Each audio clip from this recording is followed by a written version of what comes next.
ওসপ্রে এক ভয়ঙ্কর নাম নয়, তবে এর চোখের দৃষ্টি আর খাবার আঘাতে হার মেনে যায় বড় বড় শিকারীরাও।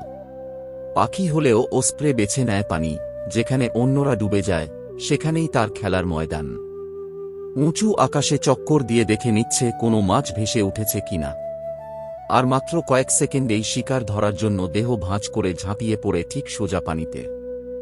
একবার থাবায় ধরলে আর রেহাই নেই। শক্তিশালী থাবা আর খাঁজযুক্ত পায়ের গঠন মাছকে ঠিকভাবে আঁকড়ে ধরতে সাহায্য করে, এভেন পানির নিচ থেকেও।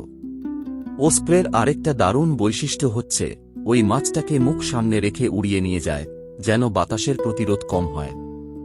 এটা যেন পাখির মধ্যে প্রকৌশল জ্ঞান। বিশ্বজুড়ে খাল, নদী, হ্রদ কিংবা উপকূলীয় অঞ্চল, যেখানে মাছ সেখানেই ওসপ্রে। মানুষের তৈরি পিলার, বৈদ্যুতিক খুঁটি, এমনকি মোবাইল টাওয়ারে বাসা বানায়। সবচেয়ে মজার ব্যাপার, ওসপ্রে পৃথিবীর একমাত্র শিকারী পাখি যার খাদ্য তালিকার প্রায় ৯৯% হল মাছ। তবে মানুষের তৈরি দখল, দূষণ আর জলাশয় হারানোর ফলে এই জলভিত্তিক রাজপাখি আজ অনেক জায়গায় বিপন্ন।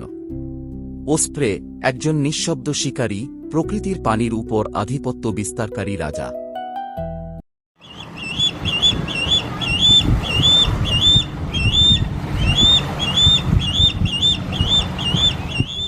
ওসপ্রে পাখির জীবনে প্রজনন এক নিখুঁত পরিকল্পনা। মার্চ থেকে জুলাই, এই সময়টাই তাদের বাসা তৈরির ও ছানা ফুটানোর মৌসুম।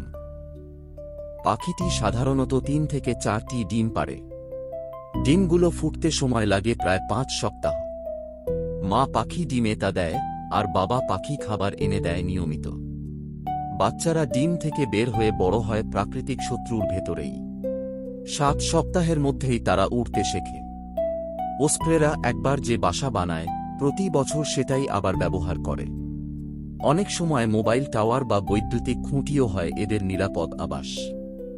এইভাবে প্রজন্মের পর প্রজন্ম টিকে থাকে প্রকৃতির এই নিখুঁত শিকারীর।